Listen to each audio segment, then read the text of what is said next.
Hello, how you doing? I'm doing good, doing okay. By the way, y'all are getting smashed tonight, right?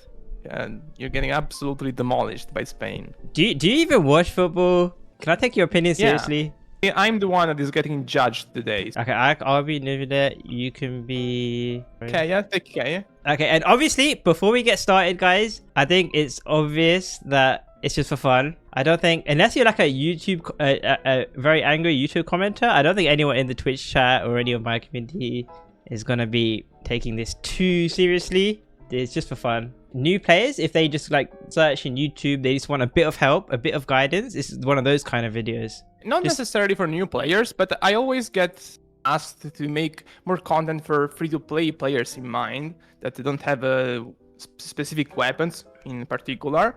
And so I try to make a video where I set some parameters that I think are realistic for free-to-play players. So having 5 stars that are typically like that players typically have, like the Archons or Zhongli, and no specific niche 4-star or 5 stars that you have to specifically pull for on your account in order to make a character stronger, because I don't think that's a very free-to-play friendly type of strategy of pulling. So I just try to make some parameters that could be fitting for free-to-play players, but of course they can be discussed. Even if you don't like tier lists, which I don't really like tier lists, I thought it could still be like helpful for people just to get an idea, like a rough idea. Yeah, a good starting point. Someone in chat says a good starting point.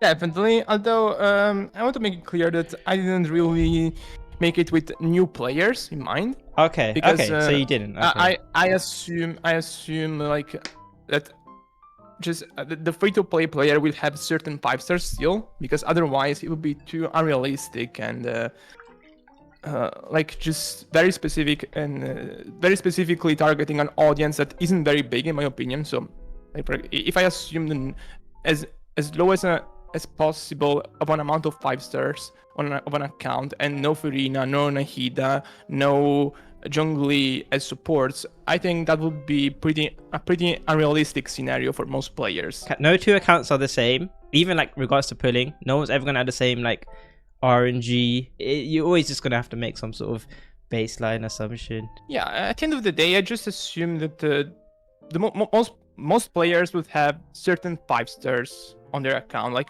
or at least are targeting them. And the one I assume, like Furina, Nahida, they're the ones that are typically have the highest ownership ratio to in the usage rate list and so on. And not just the usage rate, the ownership rate itself. So this is what TGS is talking about. You're talking about character ownership rankings. And yeah, so obviously this is not a perfect sample. This is not every single player that plays Genshin. It's those 5, like Nahida, Furina, Zhongli, and Yalan. They're the supports that people really target and go for. I just felt a bit disingenuous to ignore this fact for this type of ranking. And on the other hand, you can see Xunyun, Shenhe that can potentially be good supports on their respective teams, being quite niche in terms of people polling for them, because they're factually pretty niche in terms of kit. Anyway, I guess we should start watching the video. Guys, today I will tell you what the best main DPS are for free-to-play players. Free-to-play is a pretty arbitrary concept, so first thing I will do is establish some rules for this ranking. No 5-star constellations and no 5-star weapons. Technically, they're things a free-to-play player can obtain by saving Primogems, but I don't think it's generally the norm or wise. So do you think it's not wise for free-to-play players to pull weapons? It's not that it's unwise, but it's a major expense that is not typical, and like it's not typical enough that I will assume it. Just theoretically speaking, if somebody wants to clear the abyss, like pulls for Neuvillette or Arlecchino, maybe it's wise to also go for the signature with your free-to-play pulls. But if you're making a list that is targeted at the typical free-to-play players, I'm not sure that's a realistic enough assumption to make. Obviously, no battle pass weapons. If a character needs specific Constellation 6 4 stars, he will be penalized, and the same goes for if he needs specific 5-star teammates he wouldn't otherwise pull for, like Shenhe for example. So I'm trying to make it as I'm not fair as saying possible for players. if they need a niche 5-star teammate or niche 5 Constellation 6 4-star character, just penalized. Yeah, sure. I mean, well, it depends. It depends if the like it's a bigger consideration if it's like Shao, where Farazan doesn't always run on his banner. Maybe you could say it's a less of a penalty if it's like Sarah and Raiden, because like Sarah literally always reruns with Raiden. But then again, if someone like Sarah, where you really want the C6. Look, from my experience, if someone has a C6 Sarah, he probably has a Constellation 2 Raiden. Yeah, and, true. Yeah. In my case, to get the Constellation 6 Farazan, I had to get a Constellation 3 Wanderer. If you need a niche 5-star teammate, to me, it's basically like if you're needing a 5-star weapon. So without spoiling the rest of the video, so just to clarify here, are you considering Shen Yun as a niche 5-star teammate? Yeah, she's on the niche side. Not as niche as Shenhe, but still, like, kind of like Baiju. Navia at 10. Okay, well let's Here see. we go. Let's see his reasons. Let's give him a chance to explain his reasons. 10th place, Navia. I already talked about her in a guide I made a few days ago, but here I will elaborate more on where she stands at free-to-play investment specifically. I like Navia in this list because she's pretty flexible in terms of team usages. As a Geo character, she doesn't really care a lot about specific elemental reactions, she just needs a bit of elemental application from teammates to consistently trigger crystallizes, and she's good to go. This puts her in a very advantageous spot for the purpose of this ranking, because if you have Navia on your account, odds are you will be able to make an acceptable team for her regardless of what your roster looks like. However, sadly, the damage ceiling over teams at this level doesn't match what you will see later in the video for other characters. Her best free-to-play option is the Melusine Claymore, an event-locked weapon that you might not have, something a lot of people complained about in the comments of my Navia guide. The alternative will be Tidal Shadow, the Fontaine craftable, that however can be quite situational since it's tied to the character receiving heals to activate its offensive effects. She will be in a much better place if she could use the Serpent Spine for example, but that's a pay-locked weapon. So number 10, he put Navia. Actually, it's a plot twist because I don't really disagree. I guess the only thing I would say is, are you factoring in that she doesn't have that many teams, but she has a lot of teammates that you can use and then that you can create pretty good teams? I mentioned it. I mentioned it at the start of the explanation. It's definitely a factor. Just it's hard to make an equation of everything, and you know, this character got a lot of teams, but this character got higher ceiling and that. I just also a feeling kind of thing where like regarding where I specifically put a character. And I tried Navia at free-to-play investment, and she just didn't feel impressive without the lack of one-shot potential that she usually has at higher investment. And so when her front load is limited, I don't think she feels that amazing to play, really. Yeah, a lot of people in chat are saying it's probably the weapon that's hurting her the most. Yeah, definitely. It's the weapon thing. But even if I just assume that she had Serpent Spine, she probably would have jumped like 5 spots in this list. Do you have the full weapon rankings here? I don't remember what they are. I did them somewhere. I don't remember what they are. But from what I remember, it's like you're either using a 5-star weapon or using Serpent Spine, or there's like a big drop off. Yeah, 4-star weapon specifically, there is a big drop off.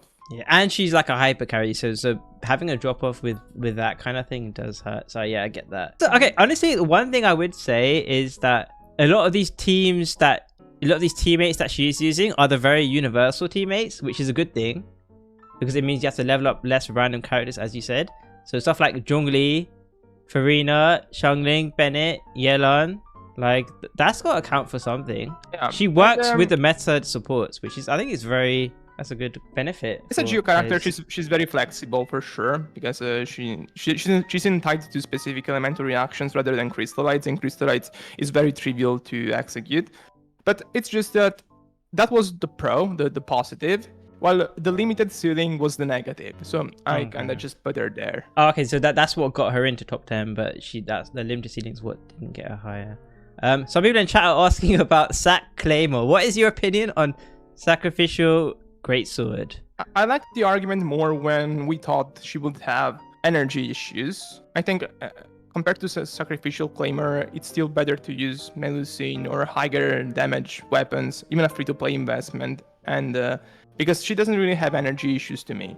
That's also why her C1 kind of sucks. Yeah, it's bad. Okay, so does everyone in chat? I don't think this is like, yeah, you could say she could be higher or whatever, but like generally, does everyone agree with those sort of like pros and cons? Is that, I think it's pretty fair. You could say 10 is harsh, but like her having good flexible teammates, her being a flexible geo, but on the other hand, like you really want a gacha weapon or a pay to win battle pass. It's not PvP. Why is he just winning? I thought it's a draw. It's a draw. Yeah, so that's fair. I guess we can move on. Okay, before we get into this one, I know this one's not gonna go down well, and I think I saw some comments somewhere. This one's not gonna go down well. Do you want us to watch it first, or do you wanna back your man before we watch this one? No, let's watch it. Okay. I'll do my job after. Let's get to this one. Okay, guys.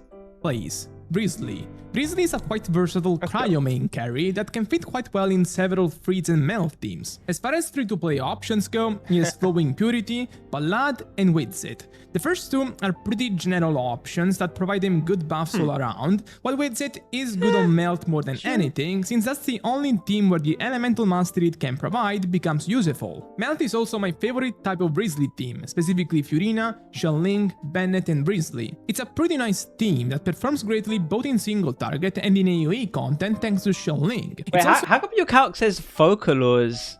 Focalors EQ? Yeah, it was just a glitch in the system. Also, a team where Wriothesley not having high investment options like his signature weapon doesn't really feel like too much of a loss, as the other members on the team are contributing to quite the damage. Fritz teams are also quite nice, with variations of them containing the strong Hydro sub DPS of the meta, Xingqiu, Furina, Yelan. While these teams don't have as high of a ceiling as the Melt team I mentioned before in terms of damage, they can be comfier to use thanks to the Fritz reactions to unlocking opponents. It must be noted, however, that Wriothesley is one of the characters that gains the most from Dolphin level investment in this whole game. His signature is one of the best 5-star weapons in the game, period. His Constellation 1 makes his charge attacks much more integral to his overall gameplay, resulting both in a massive damage increase and in better quality of life, since the charge attacks have healing properties. However, even then, I believe that his free-to-play performance is good enough compared to the rest of the Genshin characters that he deserves a spot on this list regardless. Okay, we finished watching his stance on Wriothesley. Okay, chat, what do we think? I would say, based on my experience from doing like viewer abysses, helping people get 36 star, I've been doing that a lot since I started streaming. To be completely honest, I don't think Wriothesley's that guy. A lot of the time, he's not that guy for helping people get their first 36 stars, and I think, I hate to say it, but I mean, even if you look at the calcs you put, he's kind of not even, this might be semantics, but the video's about the 5-star DPSs, but like the teams you're showing, he's not really the main DPS, is he? He's kind of just there. And I would say one of the points you're saying is that paying him in a free-to-play team and with free-to-play gear is not bad because he doesn't do all of his team's damage. That was one of your points. But then that kind of, to me, that kind of just sounds like you don't really need him then, because if he's not really doing that much in his teams, I wouldn't say he's not doing that much. He's still the single biggest damage contributor on these teams. So he's factually the main DPS, because there is no single other main DPS. Who is the character that you would say is on these teams the main DPS if it's not Wriothesley? It's not Navia level of damage contribution. It's not that level of hyper carry. It's both a negative and a positive. It's a positive because it indicates that he can fit in these teams pretty nicely, I think. For example, the Melt team. The Melt team specifically is the one that I thought about when I placed him 9th, because it allows him to use the weight set extremely well, because all of the 3 buffs of weight set become useful for him in this scenario. And it's also a team that feels pretty great to use. Freeze is lower on the damage side, and definitely not, like, just to make a comparison, probably not better than any of the Navia teams that I considered before. But the Melt team specifically, I like how it feels in a free-to-play investment with weight set specifically. Yeah, I mean, to be fair, so some people in the chat are kind of saying what I'm saying it's that, to be fair, I guess these calcs, they won't include like multi-hits from Xianling or anything. Xiangling's damage could go up, stuff like that, whatever.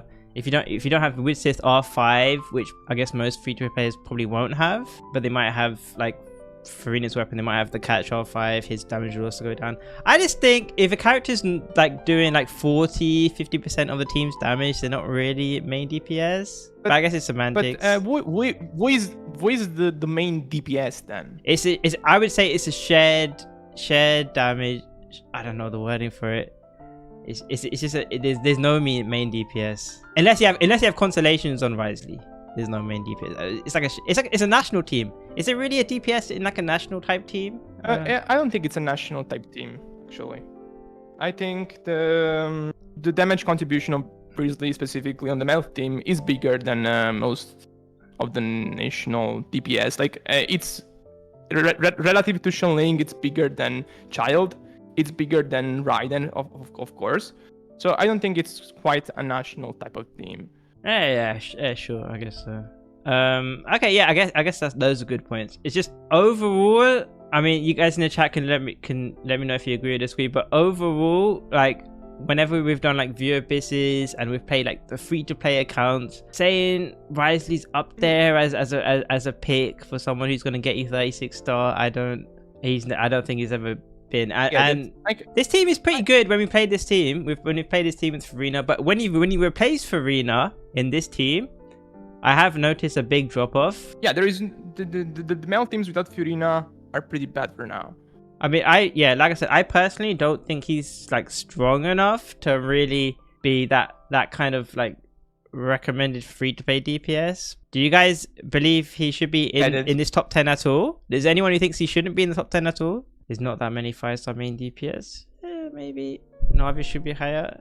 Who do you replace him with? I mean, you can replace him with a 4-star, honestly. I think you can replace Wriothesley with a 4-star in these sort of teams. Like, if you use like Sucrose or Kazuha here. We've done that a lot. We play a lot of like Furina National in viewer abysses. You can play Xingqiu here. Actually, have you calced this melt team with Xingqiu instead of Wriothesley? I feel like it's actually higher DPS. I haven't actually, but I think when you take very popular supports, you can make this case for a lot of characters. Sure, yeah, sure. That's a good point. Yeah, sure. We're talking about the most popular supports in the game, so of course it's very replaceable. But just saying, in a vacuum, I like how he feels in that team. Should we move on to number 8? Oh, this one's gonna be divisive again. It's 2-0 to TGS. How? Sorry, but actually, before we watch this, someone has made a good discussion point that you can replace anyone with a strong 4 stars. I mean, okay, so here's the thing. So before we get into it further, I guess this video is titled like the best 5-star DPSs, because that is something that I might bring up later in this discussion. Is that I would actually prefer like 4 stars or like quick swap 5-star teams than some 5-star DPSs, but I guess that is the parameters that TGS set. Yeah, and if you start including more and more characters, this is a technical point. The workload just becomes bigger, and you're also prone to make more mistakes because you have more things to consider. So I just set this limit for me. Yeah, just a bit of a spoiler. I feel like you could put like Xiangling, or you could put like Nahida Hyperbloom as better recommendations than even some of the characters higher up, but then I feel like that might go against the topic of his video. If you say that Xiangling's a better DPS than all these people, but I don't know. All the way back in 1.1. If you want, you can replace displacement Childe with Xiangling in your mind, and that's no, because that's the same. Because then I wouldn't have her at number 8. I wouldn't, especially with some of the other characters. I'm just saying. I'm putting Childe, no? Then you can transform Childe into Xiangling. Okay, let's watch this number 8. See what it says. Childe, the oldest character in this list. It came out all the way back in 1.1. And is still going very strong, although probably not quite as much as in the past, unfortunately. The free-to-play value of Childe mainly comes from the fact that a good chunk of what he does in battle isn't tied to his damage. In fact, it comes from his fantastic AoE Hydra application that plays an essential role in maximizing the performance of characters like Xiangling. To this day, Childe is still the best Xiangling enabler in the game, and with Xiangling still being one of the best AoE DPS in the full game, Childe earns a spot in this list. Still, while the focus is not on his damage, so getting a good 5-star weapon on him won't make a night and day difference compared to free-to-play options like Rust, Cloudforged, or Song of Stillness. Wait, did he say Rust? Wait, hold on. Wait, you had Stringless there though. options like Rust, Cloudforged, or Song of Stillness, it still makes him considerably better. Specifically, his Elemental Burst is a anyone is the best. Oh, okay. Yeah, I mean, you had Stringless there anyway. I'm sure you already know that, like, Stringless is way better than Rust. Yeah, if we're talking front load and such, definitely. Yeah.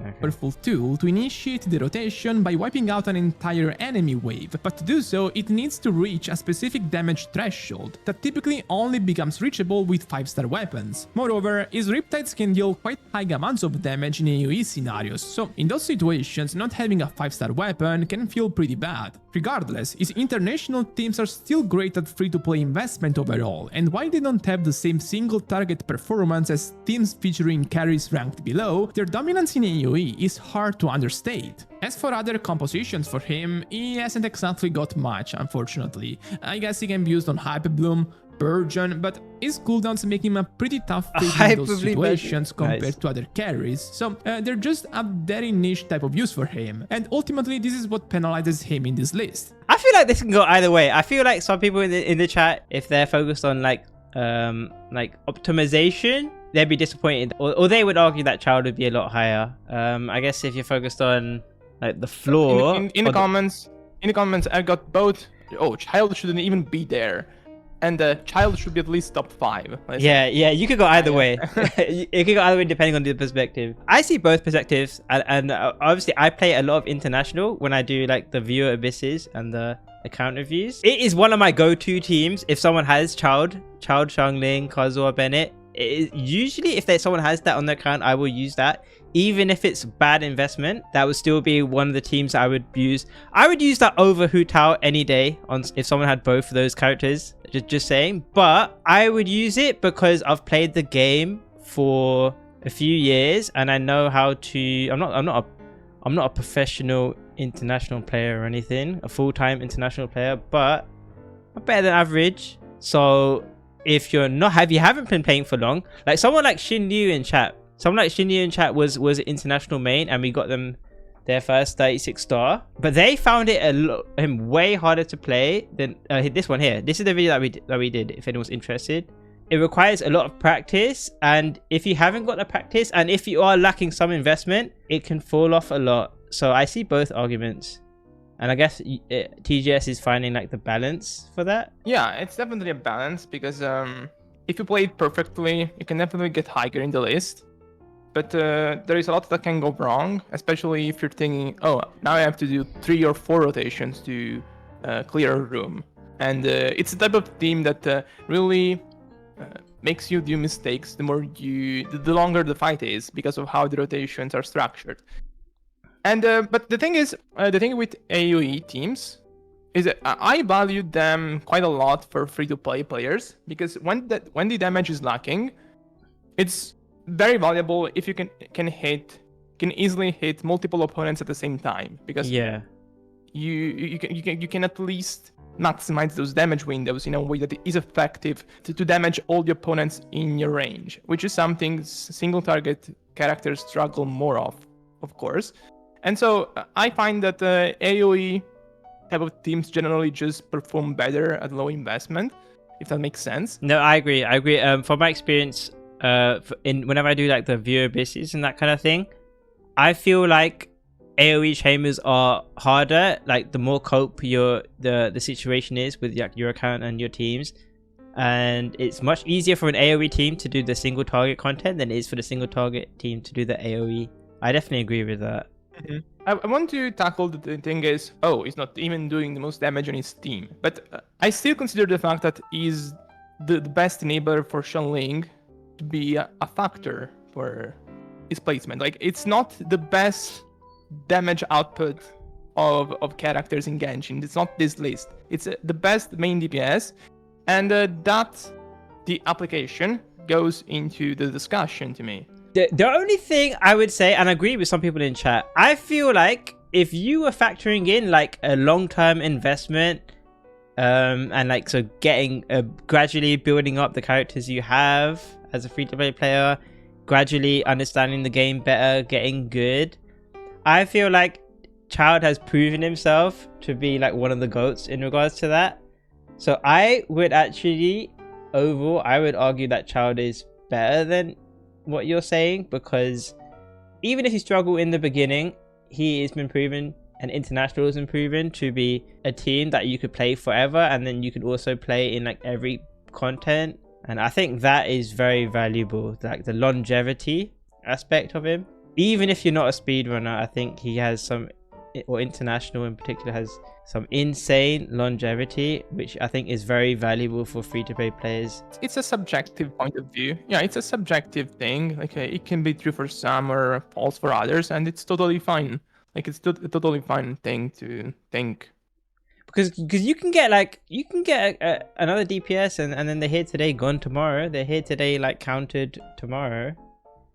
Whereas you don't really get that with Childe. For free-to-pay players, like if they're only getting a few 5 stars, few pulls here and there, the fact that they don't need to, they can confidently invest in this team, they can confidently invest in learning this team, and it's hard to go wrong. So I would probably, I mean, at the end of the day, it's a tier list, it's a fun tier list, but if you had to take it serious for a second, I would say I would probably put him in like top 5, to be honest. Okay, that's fine.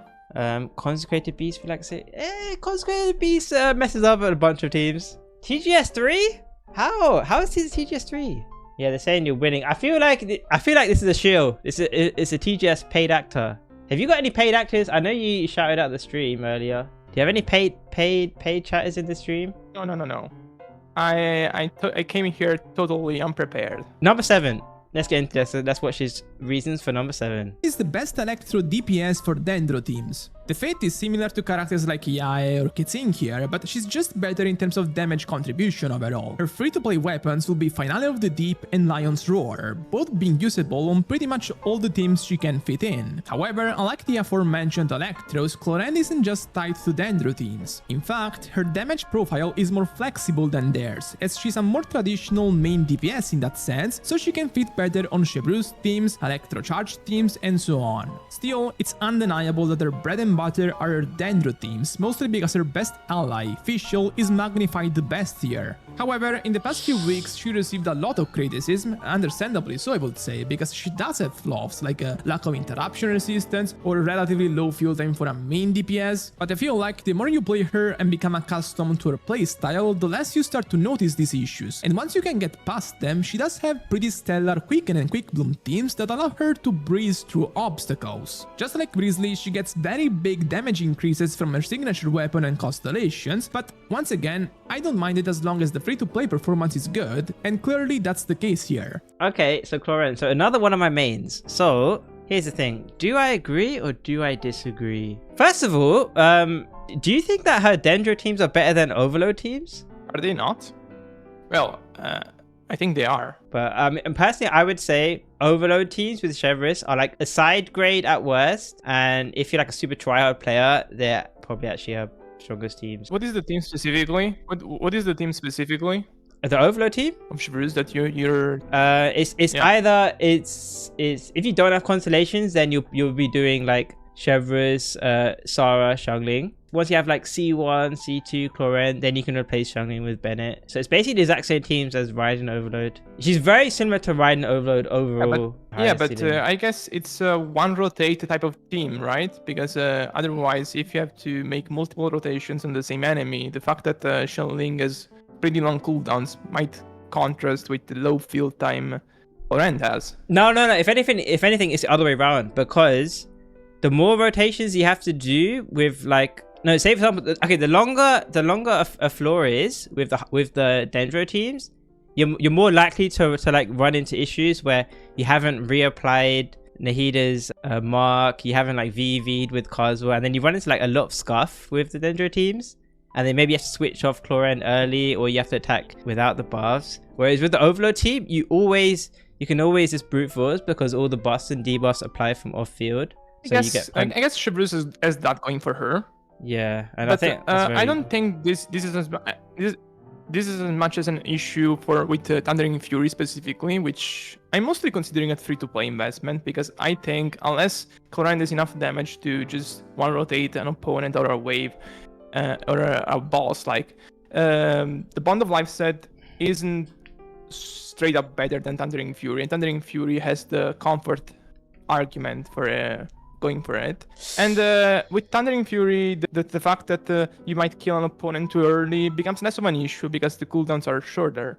Overlord teams are better for speedrun, but she would die faster. Honestly, I mean, with Clorinde, if you're not playing her with Zhongli, you're dying a lot with she's just a fragile character. She has fewer multi-wave problems than I previously thought she would have, because her elemental burst is pretty strong, and so like you can do elemental burst first wave, then if it's weak enough it dies, and for example the current chamber one, it just dies, and then you go to the second wave and do the skill, and then reset. Even though I'm a Clorinde main, is number 7 high? The best thing about Clorinde is that she kind of works in every Electro team, so I'll give her that.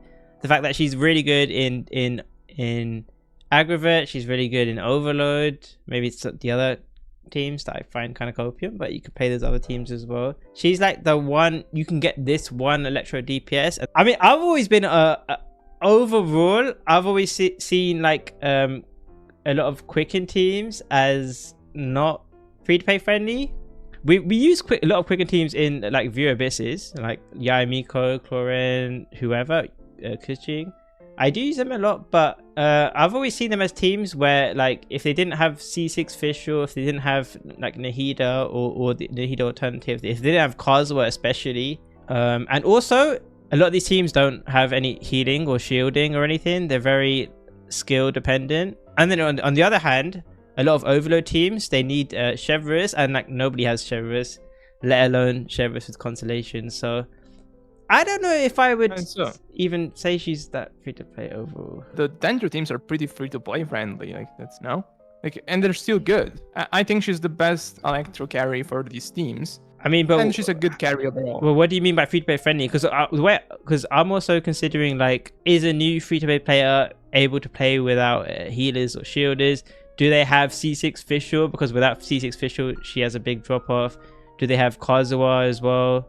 There's a lot of requirements to these teams. I did say it's not necessarily for new players. Okay. Even a Constellation 0, Kirara works on this team actually. Although she's a bit clunkier to use in a Constellation 4, but she can work. Yeah, no, I've got some speedruns with C3 Kirara. I don't even know C4, but yeah, you can get some good clears with Kirara. But maybe there's not that many 5-star DPSs, so maybe like 7 is a good spot. I just thought if she's like, would I rather recommend her over like Childe or Navia? I don't know. If you ask me about it, I think her actual team performance is one of the best in this list. Like the Dendro teams are free to play in best and perform very well in terms of damage.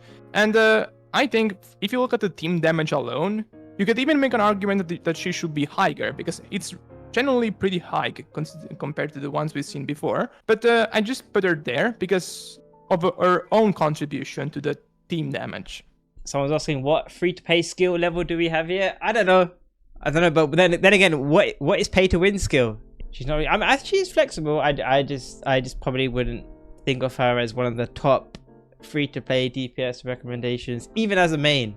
I think she's not top 10. Yeah, but I'm a Clorinde main. I can say it. I'm the guy that people used her gameplay to bat chest with. Wasn't everyone bat chesting with my Clorinde gameplay? Like this? Like these?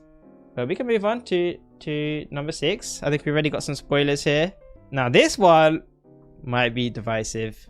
You've been saying it for every character. Yeah, no, but this one absolutely is. 6th, Raiden. Raiden is one of the most versatile characters in the whole game. Being Electro already allows her to fit in plenty of elemental teams as a baseline, but compared to her peers... By the way, okay, before we... Is this calc... how optimized is this... How tryhard is this calc? Or is Xingqiao EQ? Because I feel like a Raiden National, with a KQM investment, you can get to like 60k? Yeah, I did the very baseline calc. Oh no, he's got the agenda, guys. We caught him.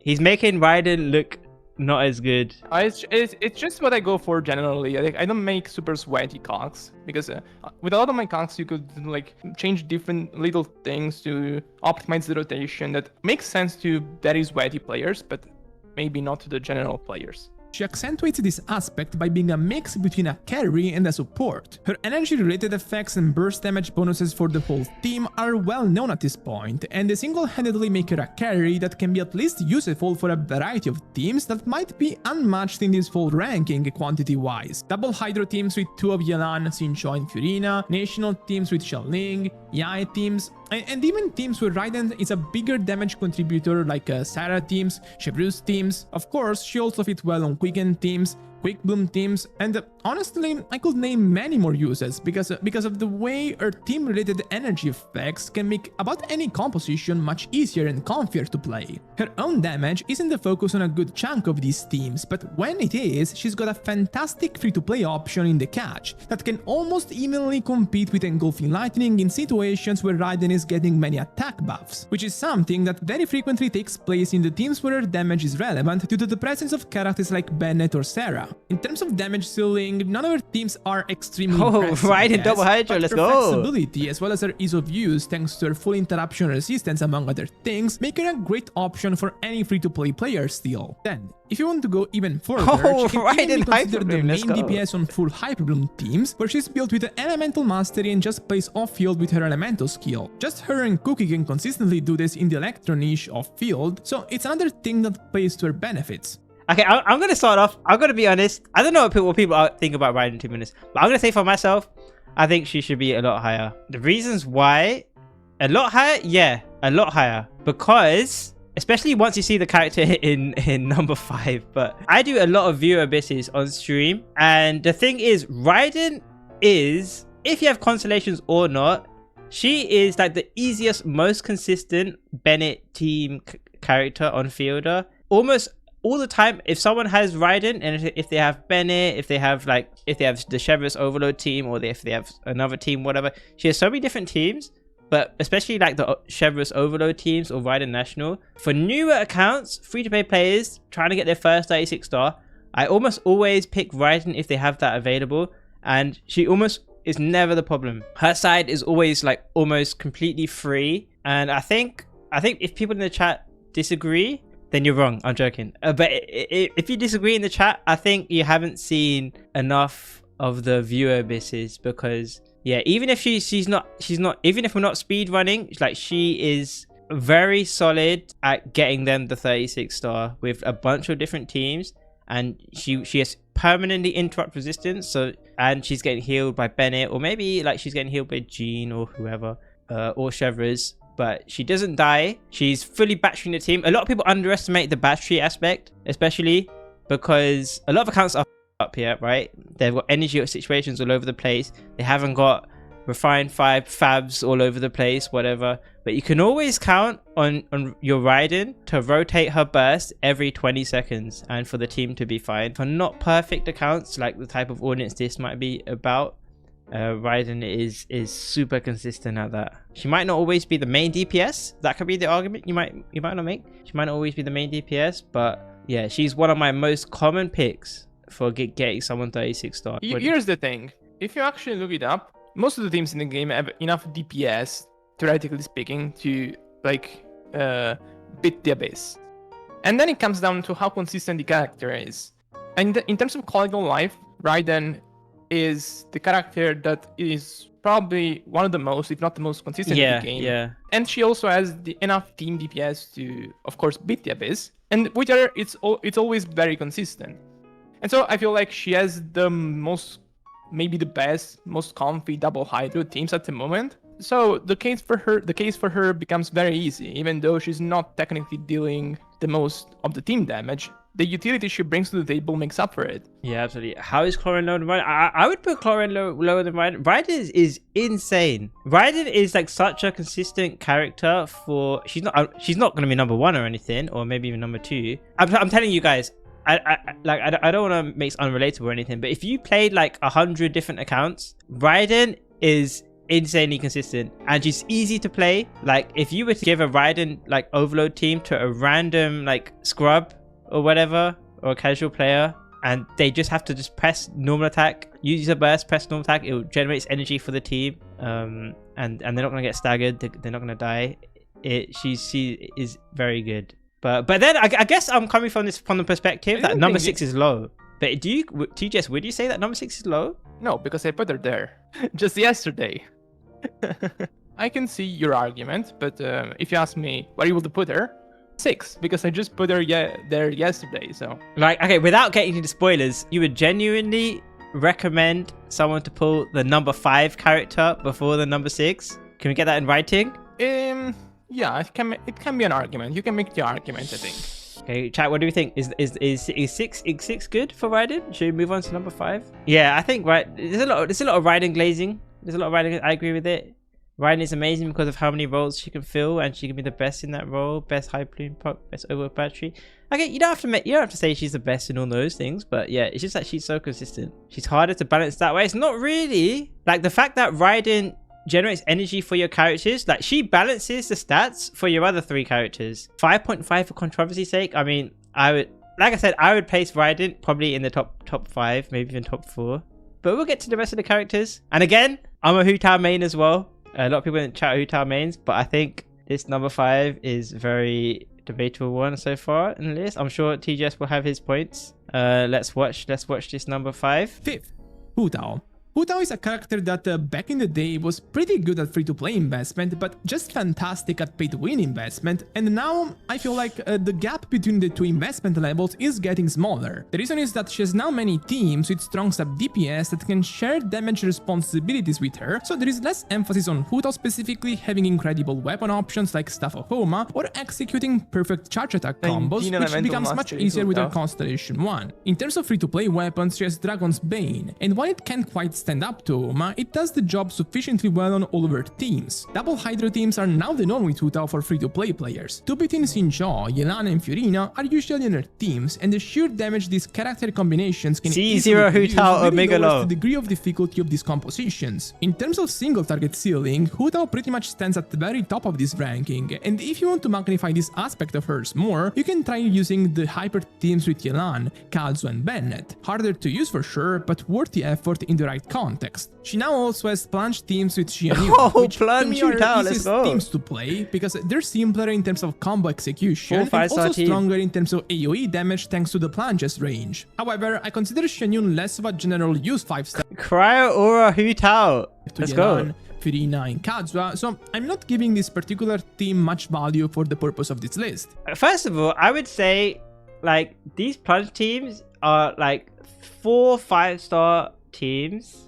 Is that not a consideration? I said that it gives her more options, but it's not really used that much in consideration for the purpose of this list. But then how if you're not considering it that much, then how everyone wants to know what makes her number 5? Well, people want to know. I know that you can make a lot of arguments that she can feel clunky to play and so on, but it's just that she has a ceiling that it's hard for me to disregard. She's the most polarizing character I always hear about, because on one hand I hear, oh, Hu Tao is dog. On the other I hear, oh, my Hu Tao even a Constellation 0 can deal amazing things. And I stand in the middle of that, in that I acknowledge that in terms of single target ceiling and just boss killing, she's I would say maybe the second best in this list. In AoE, it's where it gets tougher for sure. Okay, the thing is, what I would say, I think her single target damage is like so Omega overrated. Especially once you factor in like skill issues. But even if you don't factor in skill issues, I just don't think C0 Hu Tao is that good. And also, a lot of the viewer abysses I do, unironically, a lot of the account reviews and the viewer abysses I do, the person playing Hu Tao and then me switching Hu Tao out is a lot of the time, that is what the thing that gets me the 36-star clear on their account, is not using their Hu Tao when they were using Hu Tao. It's replacing Hu Tao with, I don't know, like Hyperbloom or Xiangling or someone else, because like the average player playing C0 Hu Tao, especially when most abysses are like a mix of single target and AoE, free-to-play investment Hu Tao is actually griefing their runs a lot of the time. I've rarely ever done like a viewer abyss and found that a C0 Hu Tao to be the solution for that person to get them from 35 to 36 stars. I agree that she can only be the specific solution if it's just a side containing only bosses. in that case, I don't think her single target damage is really lower than most in this list. And as I said earlier, I think it's the second highest in terms of if you maximize that single target combo. In AoE, I agree. There are a lot of characters in this list that are better. Maybe like she wouldn't even be in this list if it was just AoE consideration. Someone in chat just said that you value AoE. I value AoE for free-to-play investment. The other side of it is also hard to ignore to me. I disagree. I disagree. If there was a single target floor, like the amount of times, like maybe like 70% of the time I pick like some sort of Nahida Hyperbloom. Or if they don't have Nahida, then I pick like some sort of like national team. Yeah, I just think like a free to play Hu Tao is rarely ever the answer, and she's kind of like a pull if you like her kind of character. And she also, I mean, I've said this a bunch of times before. I don't know what TGS thinks, but these sort of plunge teams, I know you weren't really considering this for this video, but I've always thought there's no point pulling like 3 5-stars when you could just pull C1 Hu Tao. If you really want to play Hu Tao. People who really want to play Hu Tao, they want to play her in the least cringe way possible and actually like deal good damage, then they should just get C1. Especially in like abysses like this, where there's like Kenkis who can apply cryo to you, and then there's the Coppelia that can apply cryo to you, and then there's the cryo Fatui who can apply cryo to you, and it kind of just bricks the whole plunge team, or just Hu Tao teams without Bennett. I don't see how like the punch teams are particularly bad. Like in my opinion, they actually facilitate the combos for Hu Tao in most situations. To do more, theoretically speaking, because you have to also plunge, but it gives you a bigger window for each attack of Hu Tao, and the controls are just easier to execute to me. So yeah, I actually disagree. I think it gives you a shorter window because you only have, instead of having like 8 charge attacks to play with, you got 5 plunges, which means anything that interrupts you, you're going from 5 to 4, and then that's a bigger damage decrease than going from like 9 to 8 charge attacks. I can see the point that if the enemy interrupts you, it can be clunker. I just don't think it's that super common. Like I feel like the positives outweigh the negatives here, because I think that the additional damage she gets in AoE is notable, and also I don't know, I just felt like she was always easier to play with the punch combo as opposed to an optimal charge attack combo. Like it's easier to execute a good punch combo than a good charge attack combo to me. Yeah, it's your experience, fair enough. Do people in chat, would you have Hu Tao in top 5? I mean, me personally, I wouldn't. I'm sorry, man, I wouldn't put her in the top 10. There are like so many other. You can make 4-star teams, like you could use Xiangling. I feel like there's like so many more solutions, and that's what I've experienced. I think only maybe one time out of like 100 accounts or whatever, I've found C0 Hu Tao to be the solution for someone's account. And yeah, like I said, a lot of the time the solution has been taking Hu Tao away. Replacing Hu Tao has been the solution. Totally see it. I can totally see the argument, and yeah, I can definitely see where you, the viewers, are coming from. I just didn't want to. She's got a high ceiling, and I didn't want to be too harsh to her by putting her below characters that have typically lower damage contribution than her and lower damage ceiling than her in some scenarios. But yeah, I can see where you're coming from. Yeah, sure. TGS 6 we coming on? Okay, fine. TGS 6. Okay, some people have got different scores here. So some more paid chatters. So yeah, okay. Everyone can have their own opinion on Hu Tao. It's completely fine. Yeah, TGS has his own perspectives. He gave some good points as well. You can't disagree with everything he said, or you can't agree with everything he said. You can if you want. Yeah, if you're a YouTube comment hater, I'm sure you can disagree with every single thing TGS said. 4th, Nilou. Nilou is definitely not a main carry if you strictly see this role as someone who stays on field and deals significant damage to the opponents. She's pretty much the opposite of that. She stays off field for most of the rotation, and most of the team damage isn't coming from her. The team sure as hell has to thank her for that damage though. Her blue mechanics are just team defining. Like, she makes this Bloom Elemental reaction a game shattering factor in AoE scenarios, even at free-to-play investment, and this is enough for me to consider her the carry of the team because she's practically carrying the damage of the team. However, just like for some characters mentioned before, Nilou teams gain a tremendous amount of damage from her getting premium options like her signature weapon and her constellation too. Still, her Bloom team damage is generally so high at free-to-play investment in AoE scenarios that the difference between that and pay-to-win variants isn't all that noticeable, honestly. It becomes more of a factor in single target situations typically, where the Bloom generation becomes more situational, and so every ounce of damage increase starts mattering more. However, honestly, there is no amount of investment that makes Nilou teams particularly strong in these scenarios to me. This is also the weakness that keeps Nilou from ranking higher in this list, because despite being the most free-to-play friendly character for a specific niche, this niche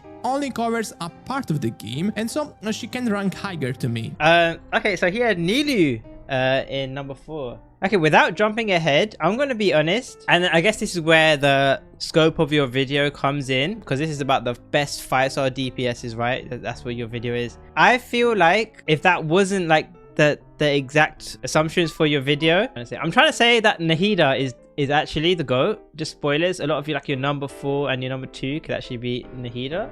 I mean, people in chat have been talking about it, that she just is very efficient. The floor, like the startup to get a Nilou Bloom team running, that being able to get you 36 star is like probably like the second best in the game, maybe. Like if you had to generalize it. Yeah, she does. I do see your weaknesses. I think your weaknesses are that she has a lot of like vertical investment. But is that really a weakness, that she has like a really good weapon? I didn't say it's a weakness. I just mentioned it. Okay. Do you consider that a weakness or no, not really? No, it's about the performance they have a free-to-play investment, not necessarily how much they can improve. Her Iron Sting performance with C0 characters and random teammates is very good. I just think like top 3 would have been too much, considering that in single target at free-to-play investment, I think she suffers quite a lot. She does work with a lot of different characters though, and the team artifact requirement as a whole is not that high, it's very low to get up and running.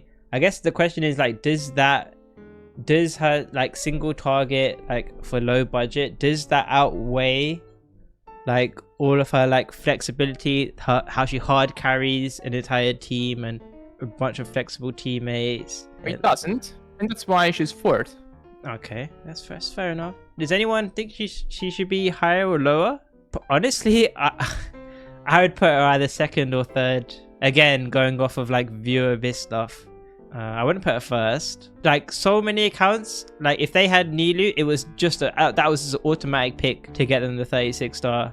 It was like automatic pick, unless there was like some hard counter, like some cryo shield or whatever, but then we put her on the other side. She's almost just like a free 36 star on so many accounts. I think there's only one character in team that's an even freer, like super hard carry. Maybe like if we're considering just bottom type of investment, she can be even 1st. Like if we're considering that like no type of account investment in terms of 5 stars or artifacts, she's probably 1st. Yeah, I mean, without spoilers, I wouldn't put her 1st, but yeah, 2nd. She's the character that needs the least investment. So if you had that type of least investment, she's pretty exceptional in comparison to the rest of the game. Sure. Oh, sorry. That's not necessarily what the entire list is about, so I just put her 4th. So people in chat are asking, isn't that the same for Arlecchino and Alhaitham? Like that they can carry a low investment free-to-play account to 36 star? I wouldn't say so. No. They definitely have more requirements than Nilou in terms of teammates. Yeah, I agree. And artifact investment. I mean, yeah, that's the thing. Top 4, it still sounds like a pretty good placement. I mean, that's the thing. Like, I would personally put Nilou higher, but I mean, do you guys think top 4 is too low? Do you think okay? Actually, got a lot of comments saying Nilou shouldn't even be here because there've been a lot of abuses that had bad matchups for her. It's interesting to see how much the opinion varies really? Depending. Yeah, like a lot of comments were saying, "Oh, Nilou, I don't know if she's even here." I mean, are people factoring in both sides? Because yeah, there has been some cheesy like counters, but that's like one side. Because usually for this entire year, there's been one side that has just been completely free for Neuvillette and Nilou. Yeah, and I don't like to take Abyss matchups into it because they can change. Like, it's hard to say what will happen in the future. Nilou is here, Yellow and Farina should be here. I disagree with that because I don't think Nilou is a support on that same type of playstyle because she just generates the thing that contributes to like 90% of the team damage in AoE scenarios. Yeah, she is the archetype, basically. What you're saying? She is the she is the team. Yeah, she's and that's different compared to Farina or Yelan. DPS is basically, this is the character you're building around. Yeah, exactly. That's a good way of summarizing it. And yeah, Nilou teams, the team revolves around Nilou. Yeah, maybe that's a good one. It's a good way to put it. Let's go into this number 3 then. What's the score, guys? 4-2, draw 1. Is Nilou the draw? I feel like most of the chat was on my side for Nilou. That's gotta be a point for me, no? I mean, are we really disagreeing a lot on her? Like, we both think she's great. Yeah. Third, okay, number 3, guys. Arlecchino. I know, you expected her to rank a little bit higher, but come on, third isn't all that bad. Arlecchino is an amazing DPS and one of the highest in this list in terms of pure damage dealing at free-to-play investment. She's pretty much a less restricted version of Hu Tao in terms of team possibilities and combo executions. For one, she has the highest raw damage among all Pyro DPS, something that makes her a great fit even on reaction-less teams. Unlike Hu Tao, Mono Pyro and Chevreuse teams in particular are quite strong compositions where Arlecchino fits like a glove. Of course, she also fits on Vape teams, and since her elemental application is more forgiving than Hu Tao's, she's easier to play with characters like Yelan and Farina from an offensive standpoint. The defensive standpoint is a whole other matter, however. She can be healed by other characters and can only heal herself through her elemental burst that she can only use at the end of the rotation, so she's quite fragile. This fragility can be ignored at high investment levels, where she starts dealing so much damage that the enemies just die before her, but at free-to-play investment this is not possible. Like, she can't just face tank everything. So while I believe that her ceiling is quite great even at low investment, she's definitely not easy to play and can even feel frustrating in some situations, forcing you to use characters like Zhongli and trade plenty of offensive powers for defensive utility. As for her best free-to-play weapon, White Tassel is the consistently great White option. Tassel, it's nothing whoa. amazing, just a 3-star weapon after all, but Arlecchino is so strong that she can make it work. So number 3 was Arlecchino. Do people think that's a good placement, or I'm gonna be honest, I think that's a bit high. Really? If I put her any lower, I would have been scorched. But lower within the context of this video, like the best 5-star DPS for free to play. Let me guess. You would have Nilou, Raiden, Tiger, and that's it, right? No. I would have Neuvillette, Nahida, and then Nilou. Not considering the one above. Nahida Alhaitham. I'm not sure. Like consider that even with White Tassel, Arlecchino does quite a lot of damage. I guess I wouldn't say that I wouldn't have her like way off or anything, because at the end of the day she is like an insane. She's a very good investment, and then once you do get like better investment, you do get like a 5-star weapons, then obviously she's very good. She's also like the most flexible pyro on field DPS as well, which is very valuable for me. Like maybe you would probably argue that I'm focusing of this too much from on like a new player perspective, but that's just the way I'm looking. We have used a budget Arlecchino to get someone 36 star. We have used that quite a lot. Used that way more than a C0 Hu Tao. I can tell you that. But is she a top 3 pick for me to get someone 36 star, get like a free-to-play player recommendation if they have to use White Tassel, which is some Omega Copium? I have to admit, it's kind of hard for me to put myself into the shoes of somebody that has a bad account, because I rarely do that. Like I rarely play in those accounts. Yeah, sure. So it's just easier for me to frame the discussion with this premise. Yeah, like I can tell you, like before I started streaming, I probably rated Hyperbloom, like Nahida Hyperbloom, less than I did now. Even Neuvillette. After I started streaming and started playing bad accounts with Neuvillette, that the glazing went even higher than you could think it would be. If you have him number 1 now, you'd have him at like 0.5 or something. And also like a Pyro DPS. The thing is, C4 Xiangling is just so good. I do not hate Arlecchino. wasn't I one of the first theory crafters who got absolutely roasted for saying that she was overpowered? You know how many haters these videos got from Hu Tao mains and Linny mains, Neuvillette mains or whoever? But like I said, the thing is that I used to say in these videos, a lot of time when you see gameplay online of her like insane, it's very hard to tell if they have like C0R1 or C1R1 or C2R1. It's just your opinions of Arlecchino. I feel like people's opinions of Arlecchino get mixed up because everyone's got different levels of investment. But I think the argument I made about her is pretty fair in that her damage still stays, at least compared to other free-to-play characters, pretty very competitive. It's just that the longer your fight goes with Arlecchino, the harder it becomes to optimize that damage, because the more you have to use the burst, the less you build up Bond of Life throughout the run, and also you're more likely to die, which is a con for her. Here's what I think you'll agree with, right? So I think this is my perspective.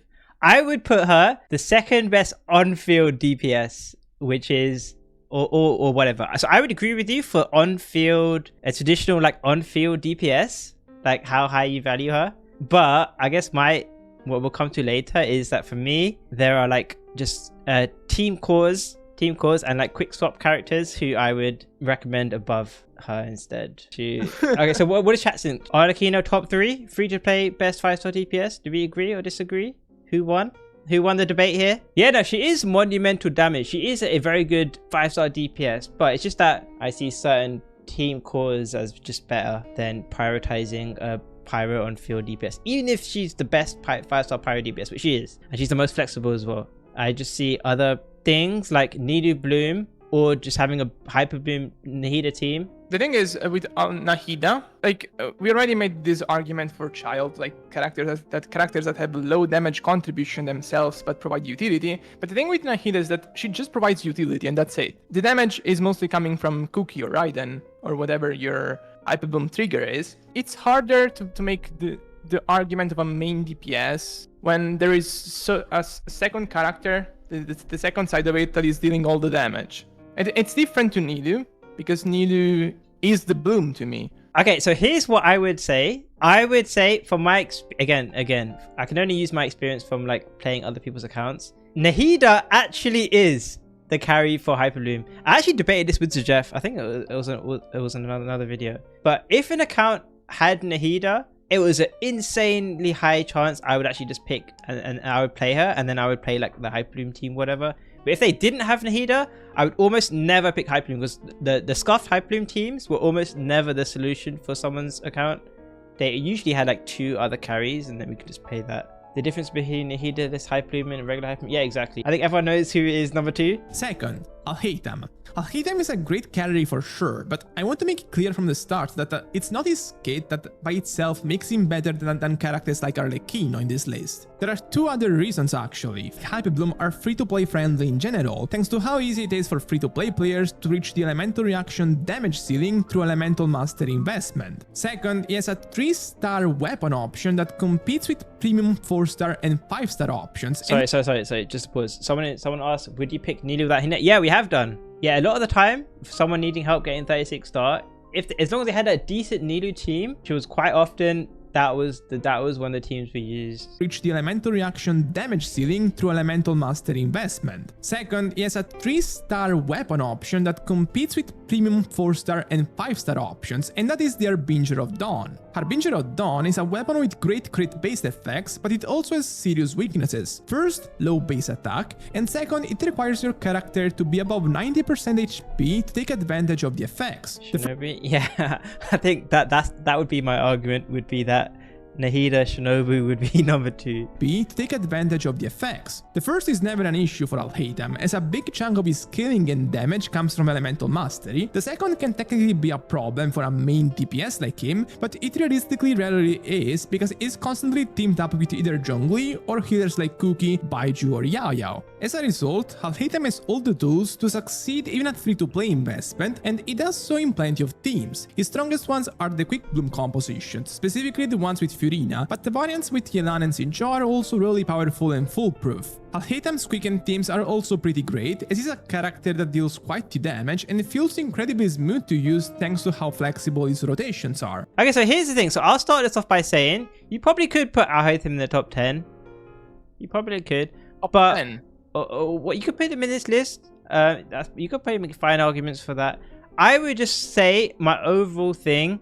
If you're talking about like what would you recommend for this free-to-play player to pull and to build their team with? Really, they're building a Hyperbloom team with Nahida, and then if they want to optimize it after, if they want to pull like Alhaitham with, they want to put Yelan or whoever. But really, the foundation, the thing that's carrying them, the thing that's really number 2, for me, it's Nahida that is the carry and the most important thing in this, and the character that they build the team around. Because like we've been saying, if you guys want to define main DPS, whatever, but some people define main DPS as like the character the core, and who you building the team around, and who the team is like mostly about. And from my experience, those sort of Hyperbloom teams and most Endra teams in general, unfortunately, it's like Nahida. And if they can't have Nahida, then they're good.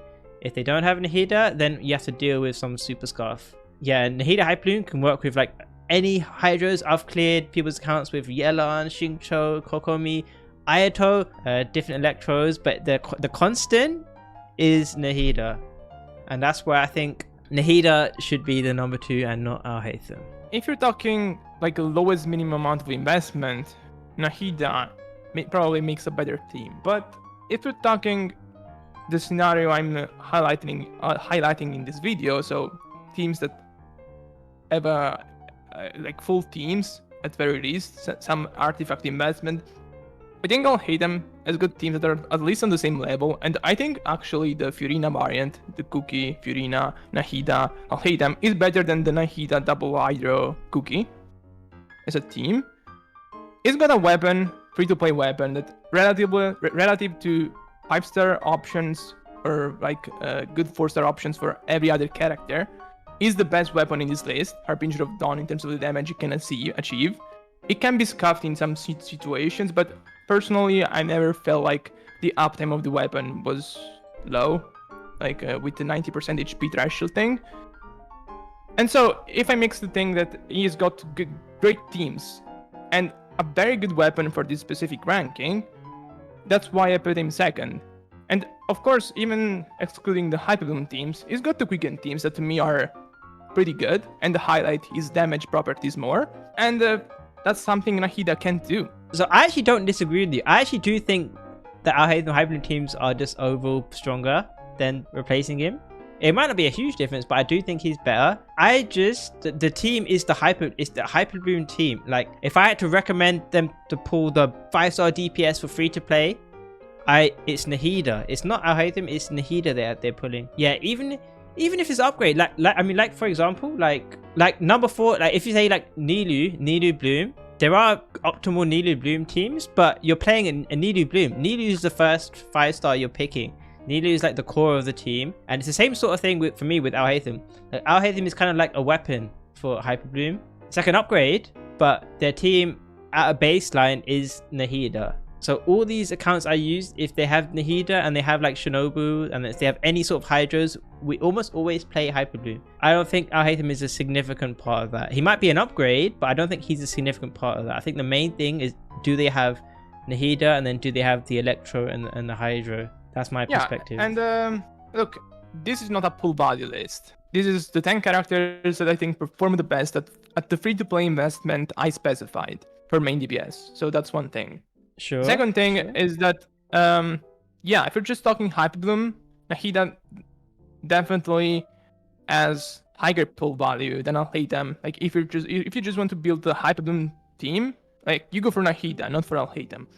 But I think like Alhaitham still has pretty diverse value as a main DPS. Again, the Quicken teams still include Nahida, but there is for sure the main DPS option. I think is just a pretty great character all around, and Hyperbloom is just a side of it. Probably the strongest side of it, but just a side of it. We're mostly questioning the premise. Maybe, kind of. We're not really disagreeing that much. I guess it is a premise thing, maybe, where it's just that I'm seeing this, and maybe some people in chat are seeing this, like Alhaitham is the #2 recommendation for someone for free-to-play player to pull. If this was the top 10 free-to-play DPS, you have to pull for, like the best pull value, the DPS that have the best pull value, sure. He don't have an argument over Alhaitham. Yeah, sure. But if I'm thinking the best, that top 10 best main DPS free-to-play investment, then I think Alhaitham has got more of an argument. Why would you ever invest in Alhaitham? Yeah, but that's not that. What he's saying is that's not really what his video is about. It's not about investment or pulling or whatever. It's just about the DPS. So Alhaitham just happens to be the on-field DPS for these Dendro teams. Kind of. If I had to put it in a very uncharitable way, you could say he just happens to be the on-fielder for Hyperbloom. But that again, that's quite a bit uncharitable. It is what it is. This game. Yeah, just to recap, I think I would put Nahida #2 and then Nilou #3 personally. Maybe even Xiangling #5 or something. I don't know. But yeah, but this is about 5 stars. So I'll be interested actually. If you were to include 4 stars, would any 5 stars actually get knocked off your list? Gaming. Oh, probably. I don't know. I don't want to make any claim because I'd have to think about it. But it'd be in the top 5 range. Is it? If you're counting Constellation 6 gaming, and we're giving him the benefit of like having a variety of characters. Sorry, just to finish up that #2. What's the overall consensus, guys? Are we getting our pitchforks? No. What does no mean? So, #1, Neuvillette. Of course, Neuvillette. How could it be otherwise? No way. Before I jump to the positives, I will say that the Neuvillette does have some flaws at free-to-play investment. His best free-to-play weapon, Prototype Amber, is much worse than Sacrificial Jade and his signature. Also, his lack of interruption resistance can feel annoying, and this is something that gets fixed by his Constellation 1, at which point he becomes a literally perfect character. However, even with these flaws, he stands at the very top of this list because his damage is still more than fine with Prototype Amber, and more importantly, his massive gameplay-related advantages just put him in a different tier compared to others in this list. Neuvillette is able to hit every opponent in the room in just about every instance, and this is a massive advantage, especially at free-to-play investment, where the lack of damage can really be felt if you don't handle the opponents perfectly from a tactical standpoint. Neuvillette doesn't really need to care about tactics, he just needs to use his skill and burst and demolish the room effortlessly. His teams also help him hide the weaknesses I mentioned before. Specifically, the presence of Zhongli as a teammate makes the lack of interruption resistance irrelevant, and he has access to free-to-play friendly compositions like Hyperbloom that can alleviate the feeling of low investment on him. Theo, his hyper teams with Furina and Kazuha are very powerful and allow him to achieve impressive results even at the investment level considered for this list. And that's it.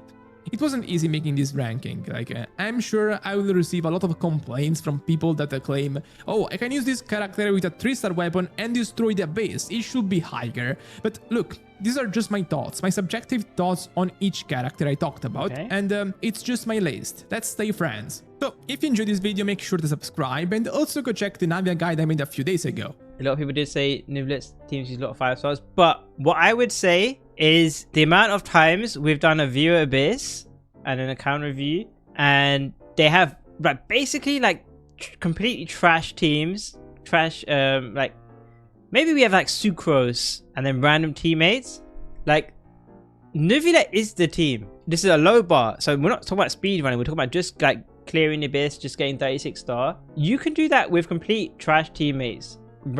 Almost random teammates. Neuvillette is so strong that you can bring these characters that typically don't do much on a team, but if they just do a simple thing that Neuvillette can take advantage of, then they're good to go on his teams, and he can carry well enough that it doesn't even matter that they don't do much. A lot of our viewer abysses are stuff like that, where it's basically Neuvillette solo, and you're just using the teammates to maybe have a shield, or maybe getting the hydro reactions for his talent. That's what I'm saying too, because he is so good by himself that even if the character is not necessarily doing much in the team and he's just doing one simple thing that benefits him, it's enough. Yeah, exactly. It's almost like you could say he's kind of like Nilou, where he is the team. And again, I'm not talking about he can't speedrun with 3 random characters. I'm not talking about speedrunning. Him just by himself, just someone pulling him has been like an automatic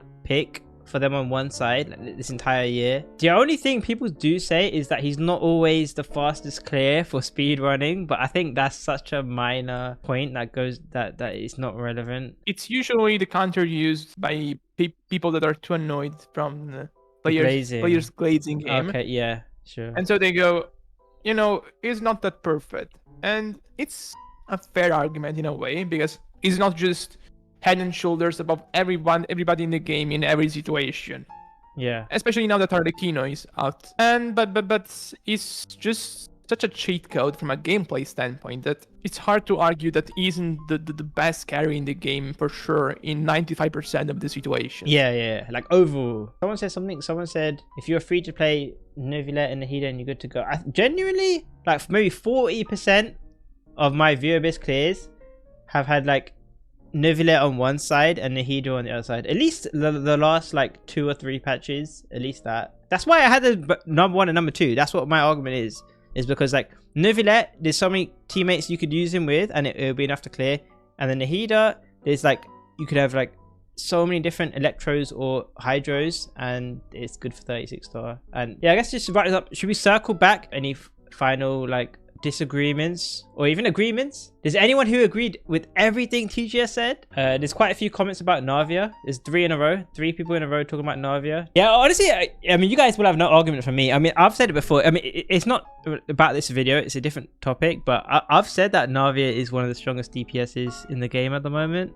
I think a lot of other theory crafters disagree, but I mean, for me, Navia, what's so good about Navia is that she's similar to Neuvillette in that both of them, they don't lose DPS playing with Zhongli, and most players playing Genshin DEBATE play Zhongli, so the characters that can use him and actually gain DPS or have him in the best in slot teams, that means they overperform compared to other characters. Like Arlecchino, most people play her with Zhongli, which means her relative strength. Same thing with Linny, Zhongli, Hu Tao as well. It means that compared to like how they're played optimally, they're actually a weaker than that. Whereas like Neuvillette and Navia, they're the same. So they stay at the same strength if you're like a shield. I agree with you 100%. And she's also quite easy to play, honestly. Like she's not Neuvillette, but like pressing E and then doing most of your damage.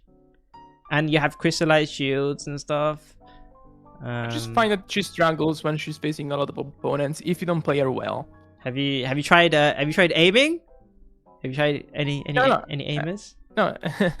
If you play her well, like she's good to go. People are saying Childe shouldn't be on the list. I told you, a lot of people think he shouldn't be on the list, while others think he should be higher. It's such a polarizing argument. Okay, here's the thing. What is the difference between Childe and Alhaitham? Aren't they both just sort of like improvements to a good archetype? Yeah.